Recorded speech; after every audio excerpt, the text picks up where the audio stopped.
Assalamualaikum, salam sejahtera, tajihau dan vanakkam kepada penonton-penonton secara live di program Tampil dan Sembang. Alhamdulillah setelah hampir 2 bulan saya tak bersiaran di pentas ini pada malam ini.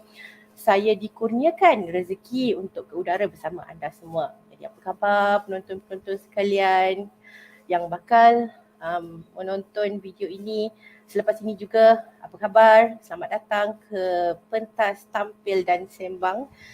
Jadi hari ini apa cerita RUU Akta Gangguan Seksual kita?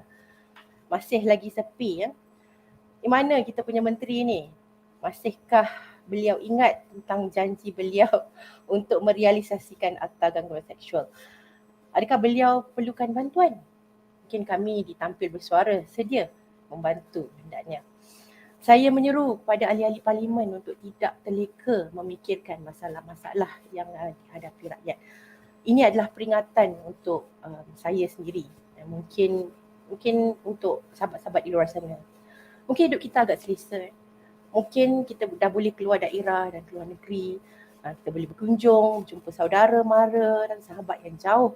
Tapi masalah yang dihadapi oleh rakyat kita jangan sesekali melupakan. Kerap kita menerima kes-kes yang lebih berat dari gangguan seksual, iaitu keganasan seksual dan keganasan rumah tangga. Juga saya ingin menyatakan ketidakpuasan hati saya bagaimana kita punya media utama kita, mainstream media, membiarkan sahaja lawak lucah atau rogol diucapkan oleh artis-artis kita. Seperti perkataan rogol itu satu perkara yang menyeronokkan. Lawak atau sebagainya. Adakah begini penghinaan pada masyarakat kita sehingga boleh menjadikan perkataan rogol itu satu perkara yang menghiburkan? Yang sepatutnya adegan rogol itu dijadikan diketengahkan sebagai adegan ngeri yang tak patut dipertontonkan dalam sesebuah drama atau filem. Sepatutnya adegan-adegan sebegini dijadikan iktibar untuk dijauhi. Dan sehingga kini masih lagi belum mendengar apa-apa tindakan yang dibuat oleh mana-mana stesen penyiaran, atau mungkin saya kurang pasti, mungkin ada. Kalau ada sila nyatakan di ruangan komen apakah pandangan anda tentang hal ini. Dan baiklah, maaf saya tak dapat nak bicara panjang tentang hal ini. InsyaAllah kita boleh bincangkan hal ini di live talk yang akan datang. Jadi pada malam ini sebenarnya jemputan kami amat istimewa. Saya bakal menerima dua orang jemputan. Salah seorangnya adalah merupakan seorang penulis buku dan beliau adalah dan buku beliau adalah mengenai realiti seseorang yang menjadi mangsa gangguan seksual. Dan seorang lagi, seorang aktivis wanita, juga seorang wanita berkejaya, seorang ibu dan juga wanita yang berani melibatkan diri dalam dunia politik. Jadi kedua-dua insan ini adalah insan-insan yang saya kagumi. Jadi disebabkan jemputan pertama kita adalah berasal dari Mesir dan tidak fasih berbahasa Melayu, insyaAllah pada malam ini kita akan berkomunikasi secara dual language. Dan sebentar, masukkan. Assalamualaikum. Waalaikumsalam warahmatullahi wabarakatuh. Assalamualaikum saudara Ahmed Zahr dan ahlan wa sahlan. Thank you. How are you? Good, alhamdulillah. We are so glad to have you tonight in our show, Mr. Ahmed Zahr. Have you had your dinner? Yes, alhamdulillah. Thank you. Alhamdulillah, thank you so much. Dan seterusnya bersama saya, sahabat maya saya di Facebook, juga antara wanita yang saya kagumi, Tun Fiqa Muhammad. Apa khabar Tun Fiqa? Khabar baik. Assalamualaikum. Waalaikumsalam. Dan Tun Fiqa, sebentar ya. Dan alhamdulillah nampak sihat memang sihat. Alhamdulillah. Jadi saya ingin mengambil peluang di sini menceritakan sedikit tentang saudara Ahmed Zahr dulu ya. Dan let me introduce yourself, Mr. Ahmed Zahr, in bahasa Melayu because our viewers are from Malays, are mostly Malays. So Sure, no problem. Thank you so much. So saudara Ahmed Zahr dahulu beliau dilahirkan dan dibesarkan di Mesir dan kini beliau adalah seorang usahawan dan beliau juga sedang melanjutkan pelajaran PhD di sini. Apa yang menariknya tentang saudara Ahmed Zahr ini adalah beliau telah menerbitkan sebuah buku berkenaan gangguan seksual. Bukan itu sahaja, beliau juga seorang aktivis yang sedang membuat dokumentari dan kempen tentang gangguan seksual terhadap kanak-kanak. Beliau pernah menerbitkan satu short film di YouTube yang berkisar tentang isu yang berjudul My Brave Child. Kiranya perjuangan Ahmed Zahr adalah memerangi gangguan seksual terhadap kanak-kanak, for children. Dan kita amat berbesar hati menerima kehadiran beliau pada malam ini. Mr. Ahmed Zahr, You Are Very Brave is the book that you wrote, and I had my time just now to went through some postings about the book in social media, and one of the postings that I read just now saying that the book has the dialogue and illustrations which the writer of the post found it useful to guide parents in engaging their young kids with such a sensitive but crucial topic, and that is to me is very brilliant. What inspired you to write this book, Mr. Ahmed Zahr? Okay, it started actually with family members. Some of the family members went through a trial, and that made me think about that crime. I didn't think about it before, so this is when I started to work on my documentary. Then after that, I did my short film, My Brave Child, last year. And actually, my master's was in business, but I did my research paper on child sexual abuse. And that made me study a lot more about child sexual abuse worldwide, in Malaysia, the cases, and how education only can prevent 95% of the cases.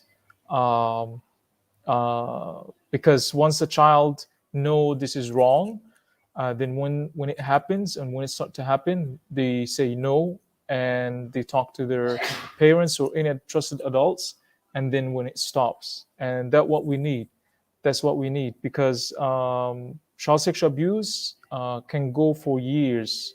You're talking about from as young as 3-4 year old till they're 16, and all these years they are being groomed, and that is affect them for the rest of their lives. Yeah. So this is when I decided we need to do a book. In actually, the Arabic language should be ready within a month. So currently we have English and Malay, and we hope to have more languages, and we hope to reach as many people as possible. Yeah. Yeah. Okay. And how was the book being distributed? How can the viewers find the book? Maybe in It's shop. available. It's worldwide. It's on Amazon. Anybody that have Amazon accounts, you can do it either ebook or on a Kindle, or just order hard copy in any of the countries that have Amazon. In Malaysia, it's available on Shopee, the English and Malay, and some of the also resellers sell it. Like Dawah Corner Bookstore are one of our reseller. And we are trying to approach more because we want this book to reach as many people as possible. With every hard copy sold, we're gonna donate one, and we already give away about 100 books. Alhamdulillah. Yeah. Thank you so much. Thank you so much for the explanations, and honestly, I am so thrilled and excited on your determinations and ideas for the awareness. Okay, Thank maybe we can go to Tun Fiqa. Let's move on to our dearest Tun Fiqa. Fiqa je. Okay, Tun Fiqa, yang telah lama menjadi penyokong Tampil Bersuara sedari awal kempen ini bergerak. Dan Tun Fiqa juga adalah penggerak MyVoice, salah satu movement yang menyuarakan hak rakyat tidak mengira parti politik dan latar belakang.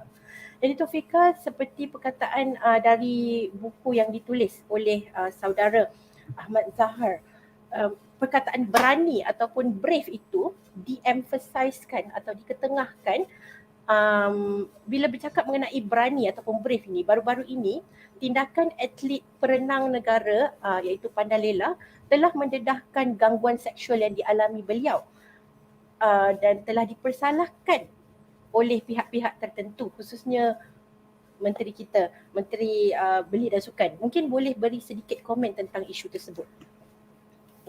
Okay, Assalamualaikum, selamat sejahtera semua. Thank you for having me here. Terima kasih kepada Tampil Bersuara. Okay, first of all, saya kira saya boleh bagi respon sikit lah tentang kenyataan Faizal Azumu, Menteri Belia dan Sukan, yang pada hemat saya agak tidak sensitif dan mengambil pendekatan yang macam berjenaka tentang isu lucah dalam industri sukan negara.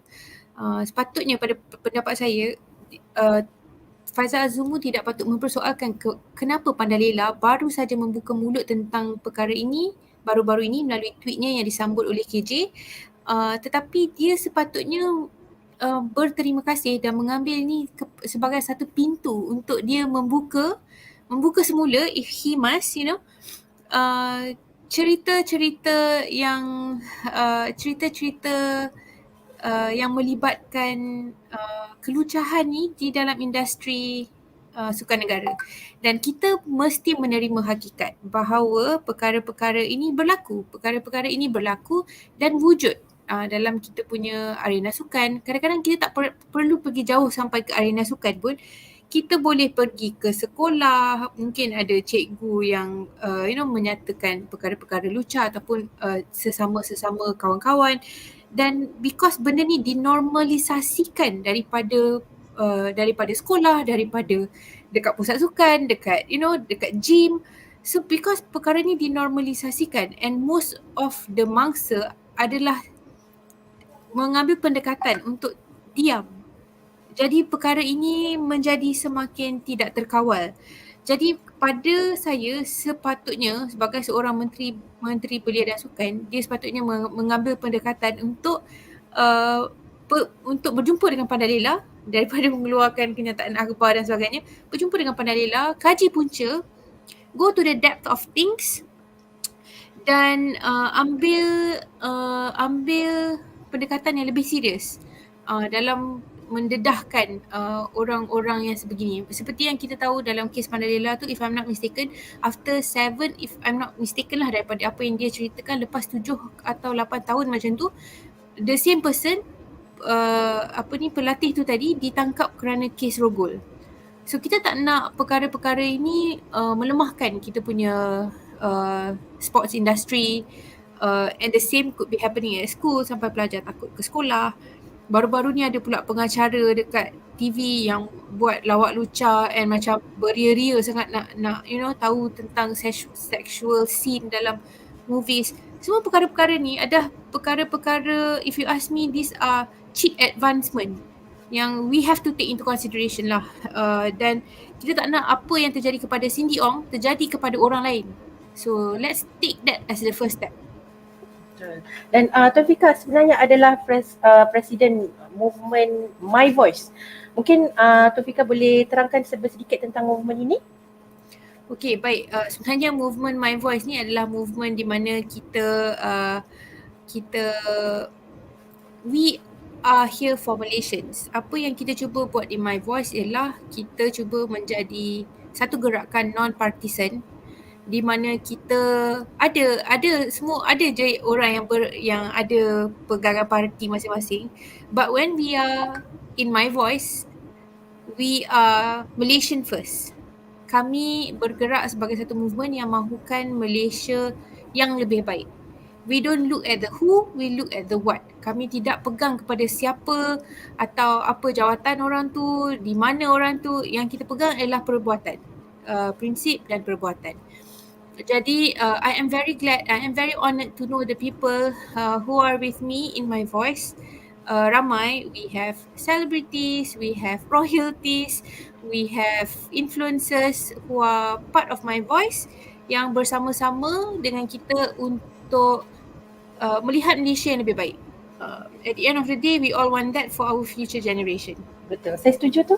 Dan sila nyatakan, saya nyatakan sokongan saya terhadap MyVoice. Okey, terima kasih Tun Fiqa atas komen dan pendapat yang diberi. Jadi Mr. Ahmed Zahr, for your movements are mainly fighting against mainly fighting against child sexual abuse.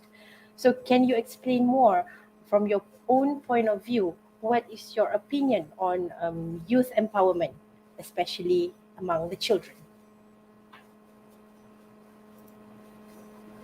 You are on mute, Mr. Ahmed Zahr. Sorry about that. Okay, so basically we're trying to, because it's such a taboo topic in some of the cultures, to talk about it. So we're trying to empower children, parents, to encourage the children to learn, ask about their body, and to not be ashamed or shy to say no, or if something happened, talk about it, or if anything that is bothering them, to talk about it when it comes to their body. That's very important because some of the cultures is such a taboo topic that you cannot talk about it.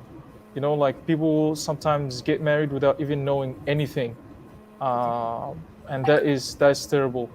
So children from young age, the least they need to learn is to know my body is not for anybody to touch, to play with, and I have a total control over it, and nobody has the right to force me to be touched or even hugged if I don't want to.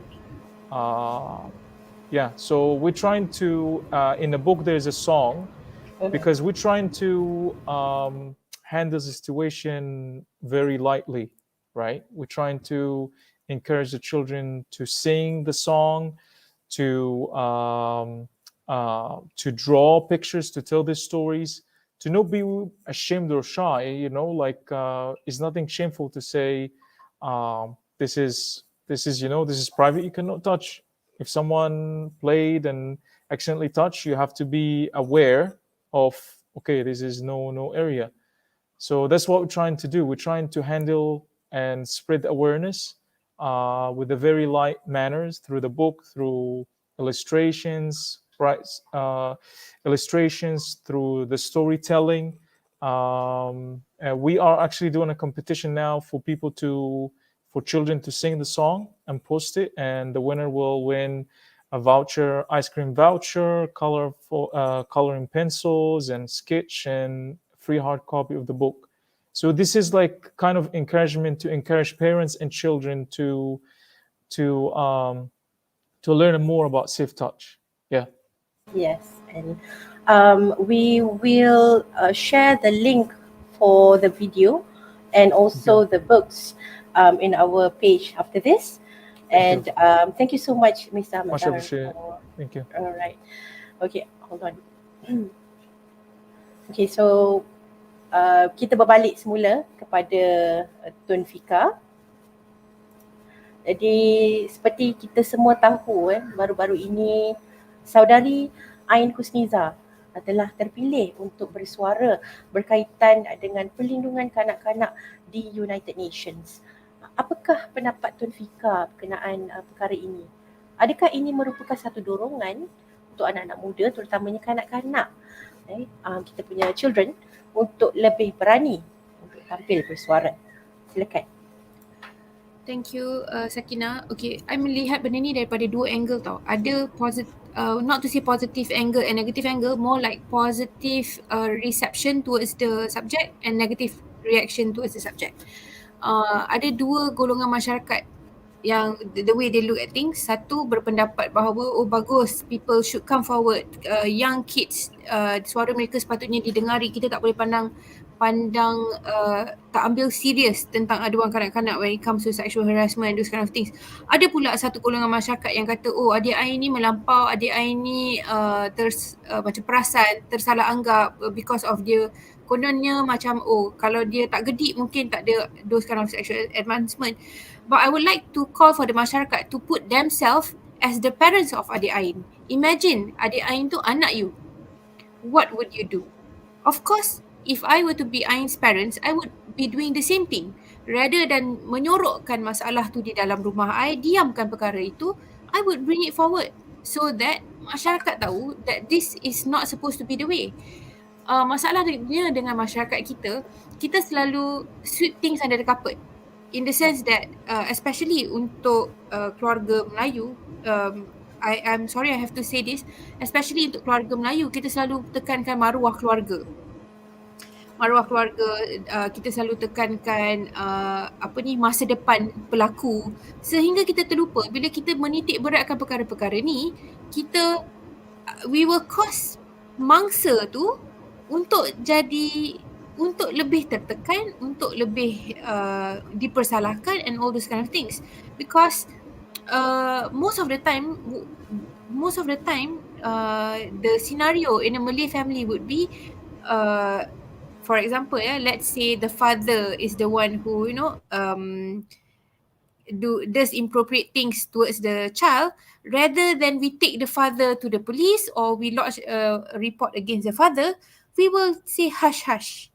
Okay, let's just keep this within the family. Dan perkara itu takkan pernah habis, especially when you put the pelaku tu, the wrongdoer, in the same house as the mangsa. Kadang-kadang kes rogol ni ambil dia punya time frame tu 8 tahun, 18 tahun sampai the other day, I think it was a case 2 years back. Anak itu dirogol setiap hari oleh bapanya for the past how many years.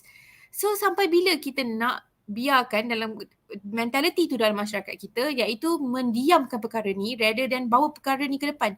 My mother is a school teacher. One time, a student came to her and say, my father did this to me. And she draw and show it to my mom.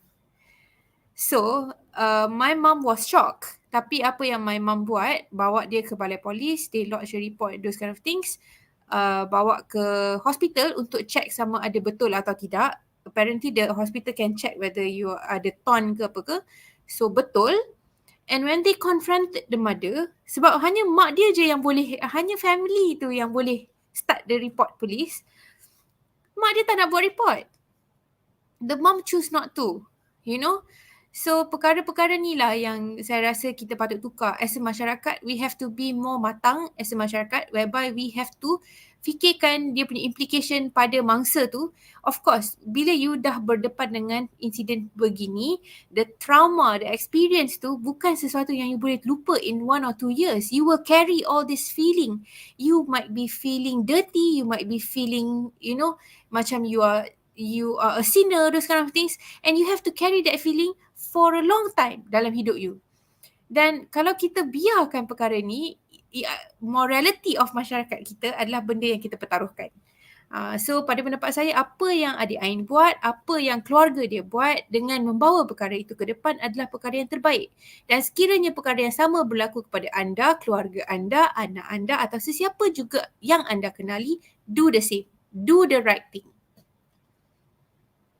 Okay, terima kasih. Dan mungkin Tun Fiqa boleh tambah sedikit tak tentang wajar tak atau kepentingan pendidikan seksual, sexual education yang sepatutnya diajar di sekolah?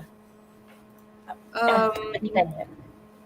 When it comes to sexual education, I think dekat, if I'm not mistaken, in the UK, I'm not sure, maybe Mr. Ahmad can correct me if I'm wrong. I think in the UK, they have already started with relationship education. Rather than, they don't call it sexual education, they call it relationship education. In the sense that dalam that relationship education punya course, they will teach you hubungan adik dengan abang should be, apa limit dia. Hubungan ayah dan anak, apa limit dia, those kind of things. Saya rasa sepatutnya kita perlu we have to start somewhere. Saya tahu ada ketidakselesaan. There is some sort of discomfort for us to openly talk about sexual education in the public, in the society. What more to teach our 8-year-old girl, 9-year-old boy about sexual education? But we need to start somewhere. Perhaps we don't have to start like 100% pada budak umur 8-9 tahun.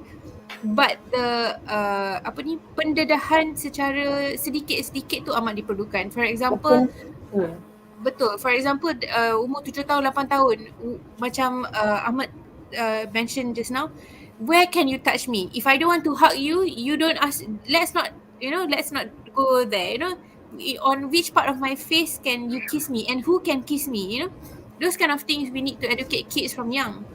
Exactly. If you have to know, there are cases that school children at the young age of even 10 and 11 were caught having at school. Okay, so it is a situation. It is a serious scenario that we have to look into these days. Kids are getting anak-anak zaman sekarang bukan macam anak-anak zaman dulu. They are very advanced when it comes to technology, when it comes to information. Everything is at the tip of their fingernails. So with that how do I put this? With that privilege, all these privileges that the kids have, ada kena self-imposed responsibility. So those are the things yang parents, teachers will have to come together and tanam kepada anak-anak ni, because they are blank canvases that we have to help colour. Salah acuan dari akar, gone.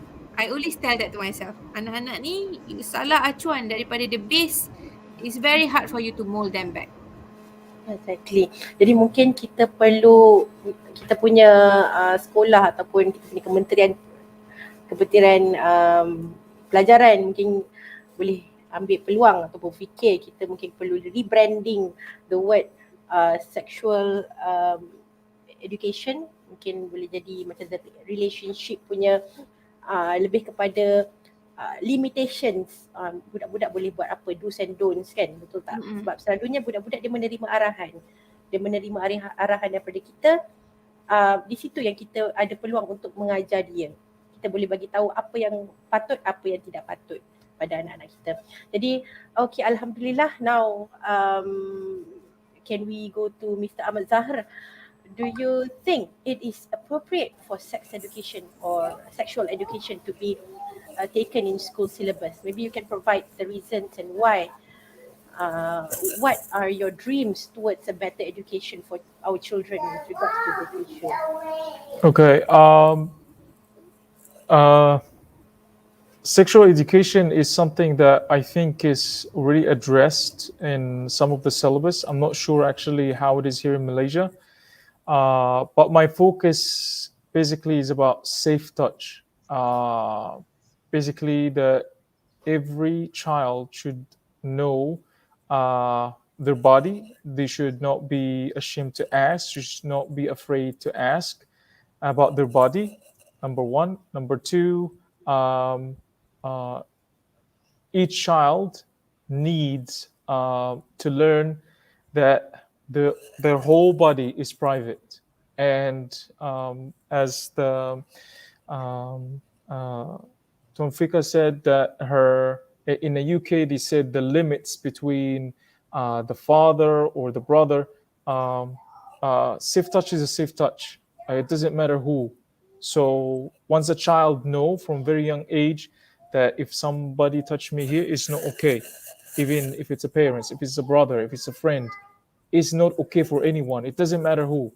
So this is the basics that all the children need to know, that it's not okay and it should never be okay. And you should tell anyone they trust, like what you said, that your mother, that child came, that was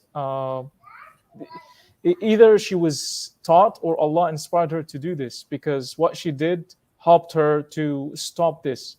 I have actually one of the people on my documentary, she was abused from the age of 4 by her stepfather to the age of 14.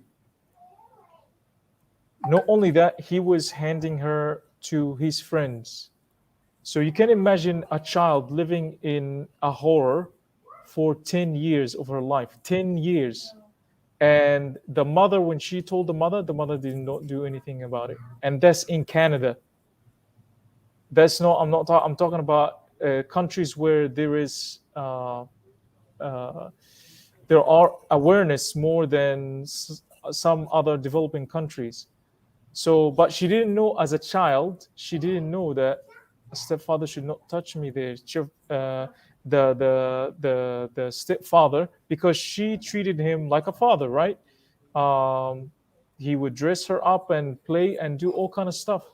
So if she knew from the very young age this is not okay, she should have, she would, even if she didn't, if her mom didn't do anything, she would have gone to the school, because kids get tired of this kind of things. It's unnatural and it makes them feel very uncomfortable.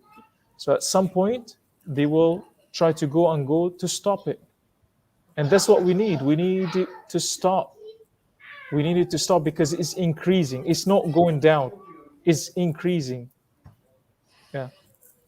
Thank you so much, Mr. Ahmed Zahr. So Okay. that was actually the last question from me. So do you have anything to add, Tun Fiqa or Mr. Ahmed Zahr? I'm hoping to work with anyone to do workshops with the schools. I contacted kindergartens. I'm offering free workshop to even read the book to the children.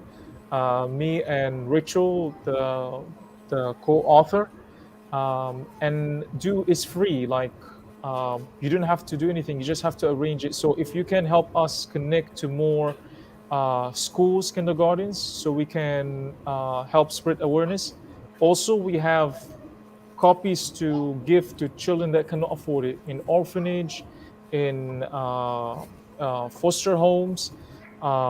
We have Malay and English. So if you can help us also give these books to these people, that would be great. Thank you. For sure. We will share the links in our page, and we will broadcast about this book after this live talk.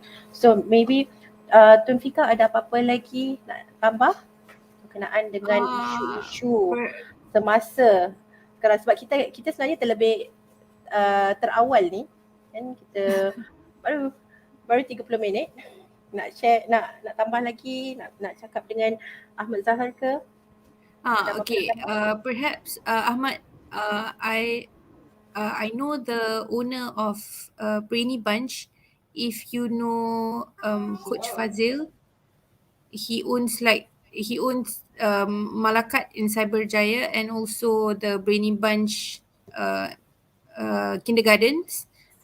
Perhaps I will link you up to him, and I look forward to see this, to really to have that in his school. He would be happy with this. He would be happy to arrange this for you. Founder Brainy Let's Bunch. see. Owner Brainy Bunch, Coach Fazil. He's a good friend. I'm sure he can arrange something. And boleh lah. Something to look forward to. Let's do this. Yeah. That would be And amazing. That would be amazing. Please, yes. yeah. I would So love to Mr. do that. Yeah. Mr. Ahmed Zahr, so you are doing PhD. So in which university actually? You're on mute. Quiz. Quiz. Yeah. So Quiz. you're In nilai so you're Yeah. basically in Malaysia right now? Yeah. I'm in Malaysia. Yes. So all right, thank you so much. So is there anything that you want to add? Thank you for having me. Thank you. Thank you so much for being with us, and terima kasih juga kepada Tun Fiqa kerana sudi bersama-sama kita. Sekejap je kita punya live talk pada kali ini. Alhamdulillah, syukur, dan walaupun singkat tapi insya-Allah padat, dan mungkin kita akan berjumpa lagi di masa yang akan datang dalam masa yang sama. Jangan lupa share live ini.